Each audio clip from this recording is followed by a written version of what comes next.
Welcome back rocket. स्वागत है आपका स्वीट कॉम्बैट के अगले पार्ट में। दोस्तों, अगर आप चैनल पर नए हैं और अगर आपने पुराने एपिसोड्स नहीं देखे हैं तो पहले उनको जाकर देखिए, क्योंकि ये स्टोरी इतनी अच्छी है कि आप उनको देखे बगैर नहीं समझ पाओगे। तो पिछले एपिसोड में हमने देखा कि अकड़ू मिंगटैन को कैसे इंसल्ट कर रहा था, लेकिन सुनहाओ के आते ही वो कैसे कांपने लगा था। सुनहाओ उसको डांटता है कि मैंने तुमको वार्न किया था कि इस लड़के को परेशान मत करो, फिर भी तुम्हारी इतनी हिम्मत कि उसकी ड्यूटी के टाइम में उसको तंग कर रहे हो। और अब अकड़ू डर के मारे चुप रहता है। चलो चुपचाप मिंगटैन से माफी मांगो और यहाँ से भाग जाओ। लेकिन मिंगटैन कहता है कि माफी मांगने की कोई जरूरत नहीं है, ये मुझे अकेला छोड़ दे और कभी मेरे रास्ते में ना आए, यही मेरे लिए काफी है। अब सुनहाओ से डरकर अकड़ू कहता है कि अब मैं तुम्हारे रास्ते में कभी नहीं आऊंगा, और ये कहकर वो चला जाता है। सुनहाओ मिंगटैन से माफी मांगता है कि मैंने अपने स्टूडेंट को अच्छा बर्ताव करना नहीं सिखाया, लेकिन अब मैं उसकी अच्छे से क्लास लूंगा और वो कभी किसी से इस तरह रॉब से बात नहीं करेगा। अब मिंगटैन को अब तसल्ली होती है कि चलो अब इसे छुटकारा मिल गया। तब मिया सुनहाओ से पूछती है कि तुम यहाँ पर क्या कर रहे हो, तुम्हारा कॉलेज तो यहाँ ही नहीं। और तभी जाओमी गर्दन पर खुजलाती वहाँ पर आती है। एक्चुअली उसे यहाँ छोड़ने के लिए ही सुनहाओ यहाँ आया होता है। फिर जाओमी को यहाँ छोड़कर सुनहाओ चला जाता है। फिर होटल का क्लोजिंग टाइम आता है। मिया और जाओमी मिंगटैन को उसके घर ड्रॉप करने जाते हैं, लेकिन घर पर फेंग्यू को देखकर तीनों चौंक जाते हैं।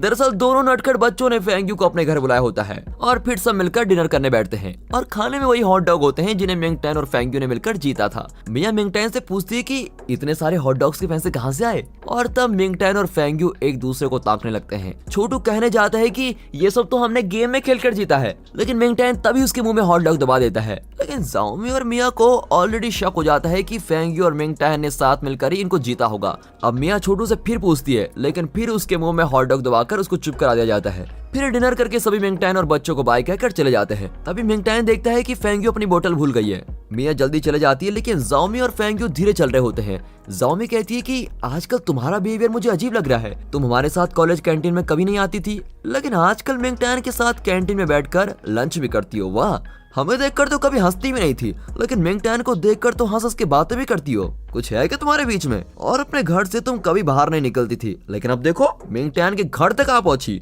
और हॉट डॉग्स खाने थे तो अपने घर पे मंगवा लेती ना, इतने दूर आने की क्या जरूरत थी? क्या तुम उससे प्यार करती हो? अरे बताओ ना, अपनी क्लोज फ्रेंड को भी नहीं बताओगी? इस पर फेंग्यू कहती है कि अरे वो मेरा जूनियर है, मैं उससे प्यार वगैरह नहीं करती। अच्छा, जूनियर है? कॉलेज में भले ही वो तुम्हारा जूनियर है, लेकिन हाई स्कूल के बाद वो 3 साल घर पे बैठा रहा, मतलब ये कि तुम उससे 1 साल छोटी हो। तो फेंग्यू कहती है कि छोटी हो तो क्या हुआ, वो मेरे बराबर का तो है नहीं। अगर हम दोनों के बीच बॉक्सिंग मैच हुआ ना तो मेरे सामने 30 मिनट भी नहीं टिक पाएगा। एक बात समझ लो, मुझे वो बिल्कुल भी पसंद नहीं है और ना ही कभी पसंद आएगा। और ये कहकर फेंग्यू चले जाती है।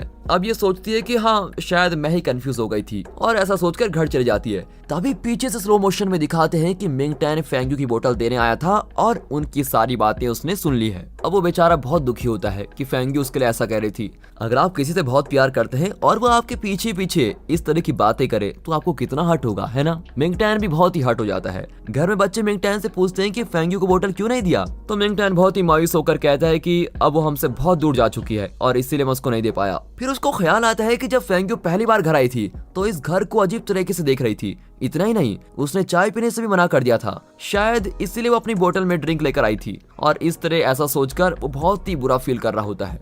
अब अगले दिन कॉलेज में फेंग्यू सबसे पहले लाइब्रेरी जाती है। बाकी स्टूडेंट्स कहते हैं कि हमारी क्वीन बॉक्सिंग में फर्स्ट तो है ही, साथ ही पढ़ाई में भी नंबर 1 है, तभी तो लाइब्रेरी में जाकर बुक्स पढ़ती हैं। लेकिन दोस्तों, अंदर बात कुछ और ही होती है। प्यार कैसे करना चाहिए, क्या मुझे प्यार हो गया है, प्यार के साइड इफेक्ट्स क्या हैं? फेंग्यू ऐसी बुक्स चुनकर अपना जनरल नॉलेज को बढ़ा रही होती है। अब वो सोचने लगती है कि मिंगटैन से मैं अट्रैक्ट क्यों हो रही हूँ, और फिर लव से रिलेटेड कुछ बुक्स उठाकर वो चुपचाप पढ़ने लगती है। तभी एंड वक्त पर मिंगटैन वहाँ पर आता है। उसको अचानक देखते ही फेंग्यू चिल्ला देती है और नर्वस होकर बुक छुपा लेती है। फिर वो कहती है, मैं एक इंपॉर्टेंट रिपोर्ट लिख रही थी, तुम्हें क्या चाहिए बताओ जल्दी। मिंगटैन कहता है कि तुमने जो साइकिल मुझे दी है मैं उसके बारे में बात करने आया हूँ। अब इस पर फेंग्यू झट से कह देती है, चाहे कुछ भी हो जाए मैं साइकिल वापस नहीं लूंगी और उसके बारे में बात मत करना। वो ये सब बड़ी टेंशन में कर रही होती है। तो मिंगटैन कहता है कि साइकिल वापस मत लो, लेकिन वो बहुत ही महंगी है, इसलिए उसके बदले में मैं तुम्हारा कोई भी काम करना चाहता हूँ।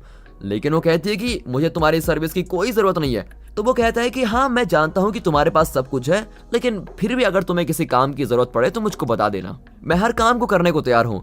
अब ये कहकर मिंगटैन जाने लगता है और फेंग्यू उसको देखती रह जाती है। तभी अचानक मिंगटैन मुड़ता है, लेकिन फेंग्यू अपना मुंह मोड़ लेती है। दरअसल दोस्तों, फेंग्यू मिंगटैन से बहुत ही प्यार करती है, लेकिन वो नहीं चाहती कि मिंगटैन ये सब जाने, और इस तरह की कंफ्यूजन में ही वो कभी कभी मिंगटैन से बहुत ही हार्श बिहेव करती है। लेकिन बाद में सोचती है कि मैंने ये सब क्या कह दिया, क्या प्यार में ये सब नॉर्मल है? और दोस्तों मुझे तो नहीं पता, आपको पता है तो कमेंट्स में बता दीजिए।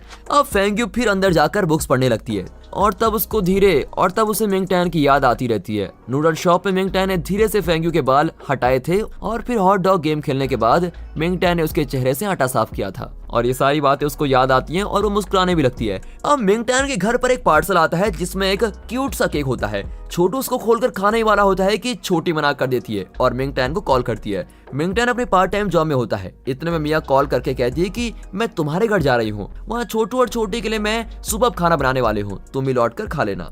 अब मिंग टैन उसको मना करने की कोशिश करता है लेकिन वो उसको बोलने ही नहीं देती। तभी छोटी भी उसे कॉल कर रही होती है। मिंग टैन मिया की कॉल काटकर छोटी को कॉल करता है लेकिन उसका कॉल फिर नहीं लगता। अब इतने में मिंग टैन का कस्टमर आता है और वो कॉल कट करके अपने काम में लग जाता है लेकिन तब तक छोटू केक काटने लगता है। अब कुछ ही देर में मिया खाना बनाने के लिए सारा सामान लेकर मिंग टैन के घर पर पहुंच जाती है। छोटी घबराकर बाहर आती है और उसको जल्दी अंदर बुलाती है। वहाँ छोटू को केक काटने से फूड पॉइजनिंग हो गई होती है। अब उसको उठाकर मिया तुरंत हॉस्पिटल लेके जाती है। अब मिंग टैन भी हॉस्पिटल पहुंचता है और डॉक्टर बताते हैं कि केक खराब हो गया था, इसीलिए छोटू को फूड पॉइजनिंग हो गई है। लेकिन डरने की बात नहीं है, बस एक दिन हॉस्पिटल में रेस्ट करना होगा। अब मिया मिंग टैन को वो पार्सल दिखाती है जिसमें मिंग टैन का एड्रेस होता है लेकिन सेंडर का एड्रेस या नाम कुछ भी नहीं होता। तो मिया कहती है कि किसी ने ये जानबूझकर किया है, लेकिन मिंग टैन कहता है कि मैं उस कुरियर ऑफिस में किसी को जानता हूँ और फिर उसको कॉल करता है। अब यहाँ फेंग्यू कॉलेज के बाद अपने भाई फेंग जोयू से मिलने जाती है। उस बिल्डिंग में उसे एक औरत क्रॉस करती है जिसकी आवाज फेंग्यू को पहचानी सी लगती है। अब फेंग्यू उसको रोककर कहती है, आंटी आप कैसी हैं, क्या मुझे भूल गई? वो औरत कहती है, मैं तो तुमको जानती भी नहीं। और तब फेंग्यू कहती है कि अरे मैं अंकल जी के साथ कई बार आपके घर भी आई हूँ। लेकिन वो औरत पहचाने से इनकार कर देती है और जल्दी जल्दी बाहर चली जाती है। तब फेंग जोयू आ जाता है और फेंग्यू उसे उस औरत के बारे में बताती है। फिर वो फेंग जोयू को बयूनो की होटल में लेके जाती है और बताती है कि यहाँ का फूड बहुत ही टेस्टी है, तुम्हें पसंद आएगा।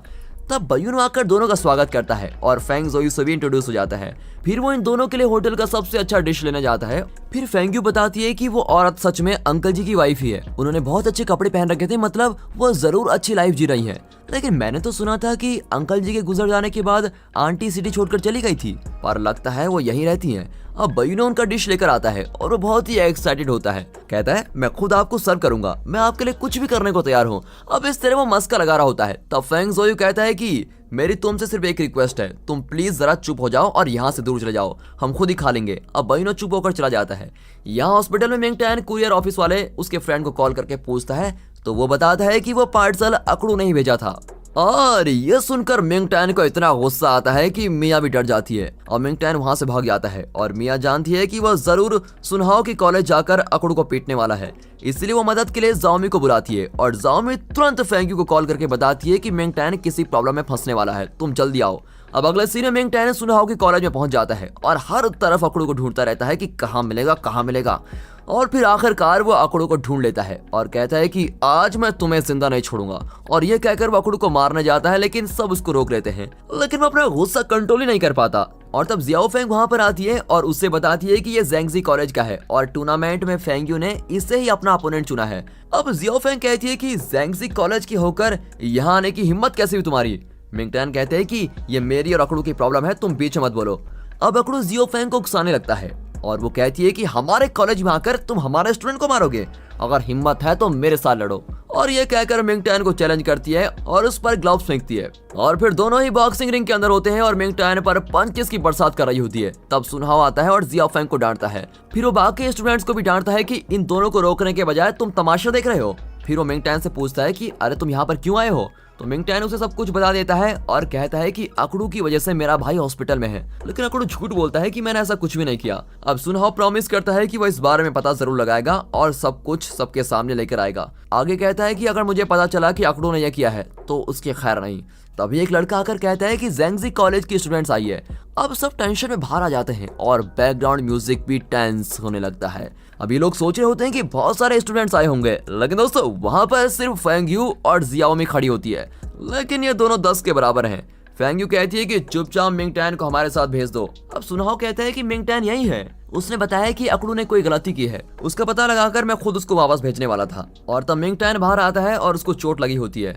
अब ये देखकर इन दोनों को बहुत ही गुस्सा आता है और लड़ने के लिए बिल्कुल तैयार हो जाती हैं। तब मिया भी आ जाती है और कहती है कि मिंग टैन पर हाथ उठाने के लिए तुम सब थोड़ी देर में पछताने वाले हो। लेकिन सुनहाओ उनको रोक कर कहता है कि हमारे दोनों कॉलेजेस में कभी झगड़ा नहीं हुआ और ना ही मैं होने दूंगा। ये जरूर कोई मिसअंडरस्टैंडिंग की बात है और मैं इसको जरूर क्लियर कर दूंगा। अब फेंग्यू गुस्से में कहती है कि ये सब तो तुम्हें मिंग टैन पर हाथ रखने से पहले सोच लेना चाहिए था।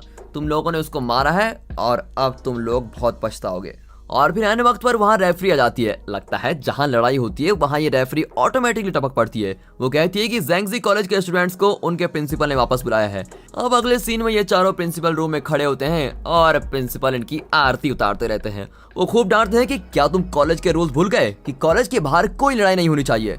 अब इस पर मिंग टैन सारा ब्लेम अपने सर पर ले लेता है और पनिशमेंट के लिए बिल्कुल तैयार हो जाता है। लेकिन तीनों लड़कियां कहती हैं कि नहीं सर, उस कॉलेज के स्टूडेंट्स मिंग टैन को मारने आए थे और इसने सिर्फ अपना सेल्फ डिफेंस किया था। अच्छा, तो ये खुद उनके कॉलेज के अंदर घुस गया और फिर इसने अपना सेल्फ डिफेंस भी कर लिया है। ये तोता मैना वाली कहानी ना किसी और को सुनाना, समझे। ये उनकी कॉलेज के अंदर गया क्यों था और इसने कॉलेज के रूल्स तोड़े हैं और इसको पनिशमेंट तो जरूर मिलेगी। अब फेंग्यू गुस्से में कहती है कि सर आप ज़ैंगजी कॉलेज के रूल्स बता रहे हैं, लेकिन हमने मार्शल आर्ट्स इसलिए सीखा था ताकि हम अपनी फैमिली और दूसरों की सुरक्षा कर सकें। मिंग टैन का भाई मुसीबत में था, इसलिए मिंग टैन उसके लिए लड़ने को तैयार हो गया। अगर मेरे भाई के साथ किसी ने ऐसा किया होता तो मैं तो उसकी चटनी बना देती। इसलिए सर, अगर आपने मिंग टैन को पनिश किया या उसको कॉलेज से निकाला तो मैं भी ज़ैंगजी कॉलेज छोड़कर चली जाऊंगी। तब ज़ाओमी कहती है कि हाँ सर, मेरा कोई भी नहीं है, लेकिन मैं भी कॉलेज छोड़ दूंगी। अब मिया कहती है कि इन दोनों के बिना तो मैं भी कॉलेज नहीं आऊंगी और इस तरह तीनों मिंग टैन को खूब सपोर्ट करती है। तब मिस्टर वैंग कहते हैं कि अगर तुम तीनों चली गई तो कॉलेज ही बंद हो जाएगा, इसीलिए कोई कहीं नहीं जाएगा। दरअसल बात यह है कि फेंग्यू MMA चैंपियन है और ज़ाओमी बॉक्सिंग चैंपियन है और मिया टेक्वांडो चैंपियन। ये तीनों इस कॉलेज की जान और शान है, इसलिए मिस्टर वैंग इनको कहीं जाने नहीं देते। और दोस्तों इसी के साथ ये सुंदर एपिसोड यहाँ पर खत्म होता है। आप सोच रहे होंगे कि सीरीज के नाम में कॉम्बैट है, लेकिन अभी तक इसमें दमदार फाइट नहीं आई है। लेकिन दोस्तों आगे के एपिसोड्स में भरपूर फाइट होगी, इसलिए हम गारंटी देते हैं, आप टेंशन मत लीजिए और सीरीज को फॉलो कीजिए और हमारे साथ बने रहिए। और ये सीरीज आपको पसंद आ रही है तो वीडियो को एक लाइक, चैनल को सब्सक्राइब अभी कर दें। कमेंट्स में ये जरूर बताइएगा कि आपको ये सीरीज इतनी पसंद क्यों आ रही है। बाकी दोस्तों मिलते हैं अगली वीडियो में, तब तक के लिए गुड बाय, अपना ख्याल रखिए and finally thanks for watching.